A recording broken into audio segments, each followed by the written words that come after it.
It is so good to be back. Finally, it's the return of the Max. That sounded way cooler in my head. Without further ado, let's get back into it.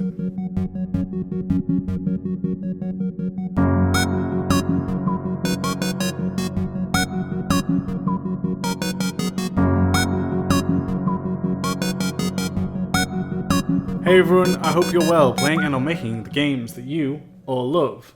You're joining me, your host, Max Pears, as I have now made my triumphant return. I say that as if I've won a battle or something, but no.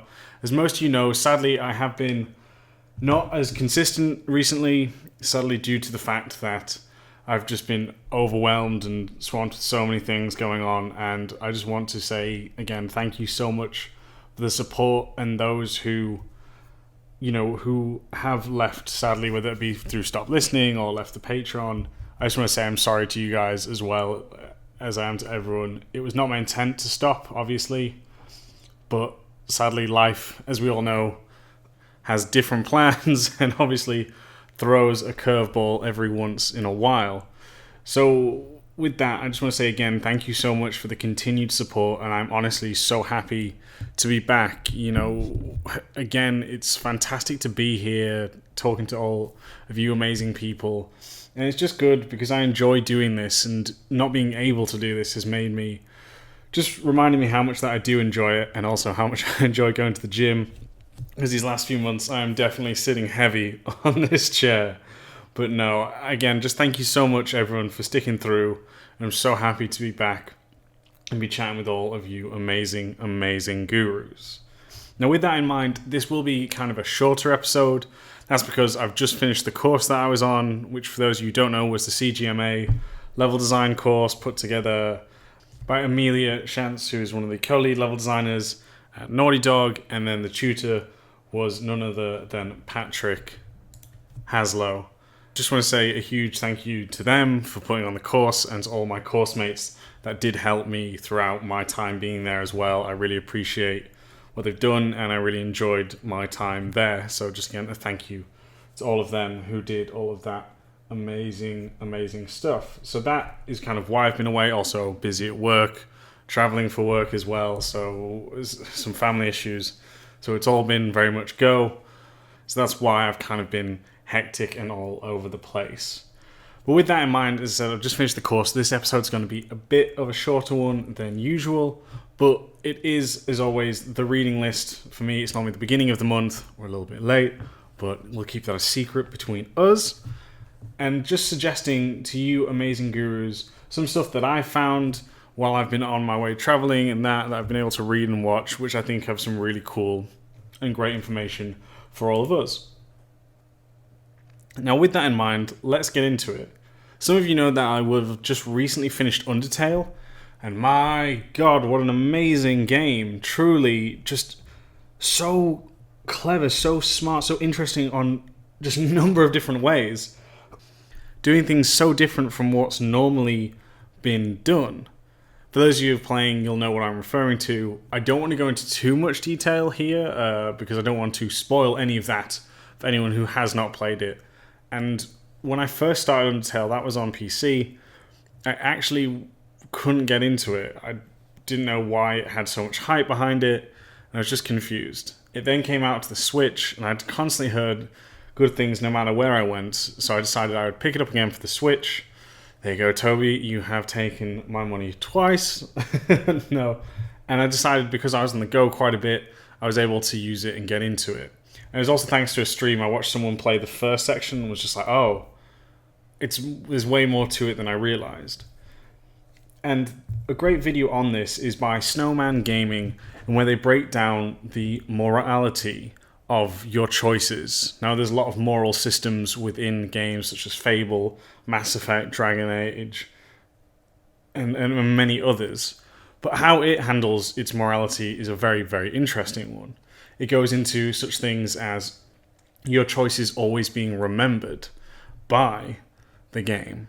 And I don't want to go into too much detail, but I would recommend checking out this video. It obviously has a really interesting and very unique combat system as well, where you're literally wearing your heart on a sleeve in the sense of you must control the heart in order to dodge these enemies, their attacks, and figure out their patterns behind it as well. And not only that, but the box that you're contained with changes shapes depending on the enemies. That can change on the patterns, on how many enemies are on the screen, and all of this really cool stuff. So again, it's really worth checking out this video breaking it down. If you have not played the game though, I do recommend playing it and completing it before you watch this video, because again, Undertale's a game where I believe you should probably go in without any preconceived notions. Just understand it for yourself and play it and truly experience it. And with that first one done, the next one, as we're on a bit of a theme right now, is how Toby Fox, because if you don't, you can tell I'm still getting used to talking on a mic again. But it's breaking down how Toby Fox, the creator of Undertale, and his most recent game, Deltarune Chapter 1, how their bosses actually match the theme of the game as well as the story, how he's incorporated gameplay with that of the story as well for the player to truly enhance that experience. So it's not only through narrative structure but also through the gameplay as well that you feel much more. And in this video, this is done by Skip the Tutorial. They have some good videos on that channel, so I'd recommend going through their video list and seeing some great stuff there. And again, it's just breaking down these different bosses. Now again, it does have some spoilers, so it's up to you if you want to go in that direction, but please keep in mind that it may ruin some things for you. But all I was mentioning is it does talk about sands, and for those of you who have played it will know what I mean when I talk about sands there.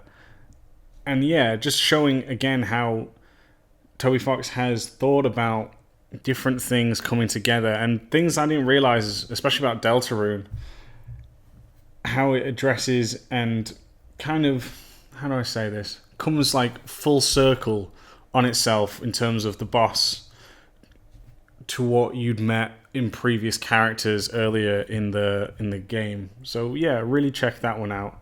As you can see, I've been on a Undertale binge.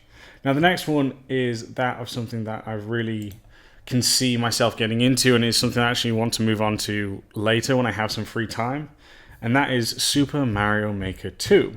I believe some of you have already got that, and it seems to be just taking off. Obviously one of the best-selling games in the UK right now, I believe, and probably elsewhere. I just know that about the UK. And it's some really cool and amazing stuff. Oh man, I'm repeating the same line over and over. Okay, let's try that again.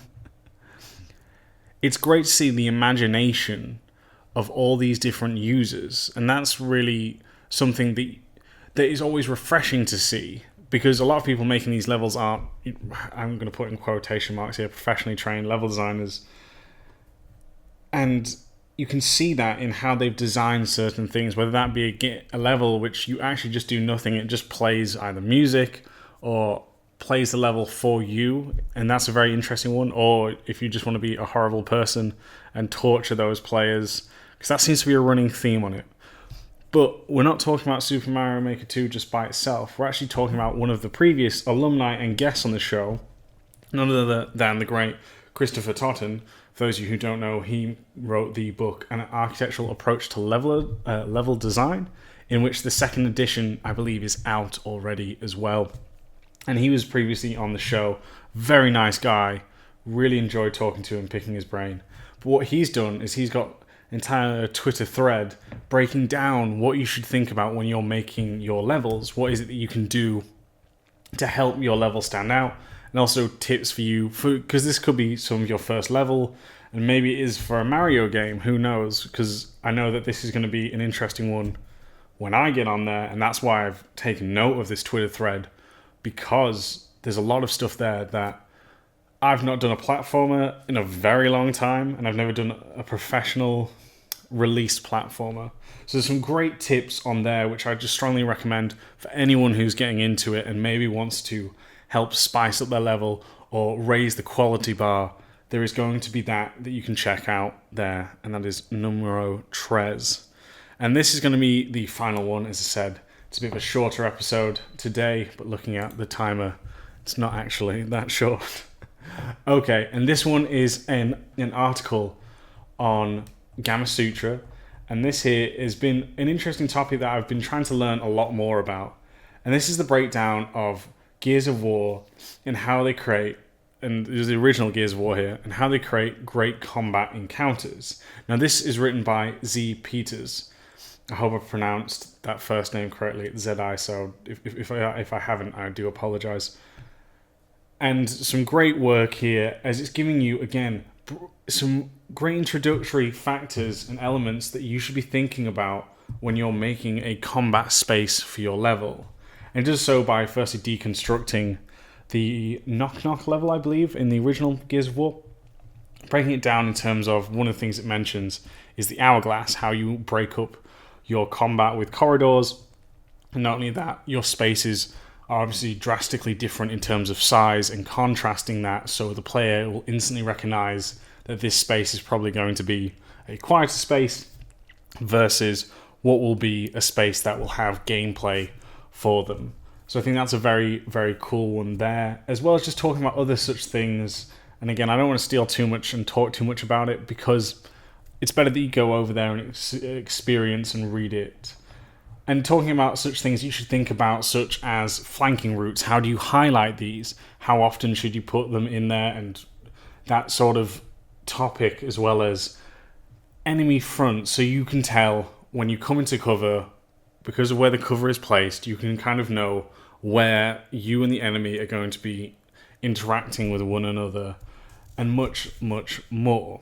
So breaking it down there, and again, I think it's great because there isn't many that I've seen, and if there is, please do tweet me or put a comment below on articles about and breaking down combat, because obviously there's a lot of shooters, especially in the AAA industry. I think it's a very interesting topic because it's not spoken about enough. And another one which I'd love to know more about, I read the book called Game Feel, which was great in terms of breaking how a mechanic should feel and how you should approach that with a certain mindset. However, it's not really spoken about how you get a gun to feel as good. I think Bungie are fantastic with their gun gameplay. So I'd love to see more of these sort of design topics to be picked up and shared. And as I said, if there is more, just let me know. But that is where we are going to wrap up everything today. Some 4 amazing topics for all of you gurus. It's so happy to be back. A bit of announcement as well. I'm actually going to cut back on the episodes of Level Design Lobby, just because I've just come out of so much work and I'm kind of just wanting to relax a little bit. So what I'm going to do, instead of doing 4 episodes a month, I'm going to be doing 3 instead, just to help me get a bit of a breather, and I don't feel the pressure to get everything done as fast, and also allows me to spend a bit more time researching topics and picking my words correctly, so I'm not just saying awesome, cool, interesting over and over again. So just to let you know all of that. Okay, everyone, if you do want to reach me, you can do so on Twitter @MaxPairs. You can email into me, leveldesignlobby@gmail.com. If you do want to support the podcast, then please do so. Patreon.com/leveldesignlobby. We can get some amazing and cool, see what I mean? Do you see the same words that I've just said then? Perks for all of you cool. Damn it, for all of you gurus. I'm going to wrap this up because I'm just going to repeat myself again and again and again. But thank you all very much. I will speak to you and catch you all next time.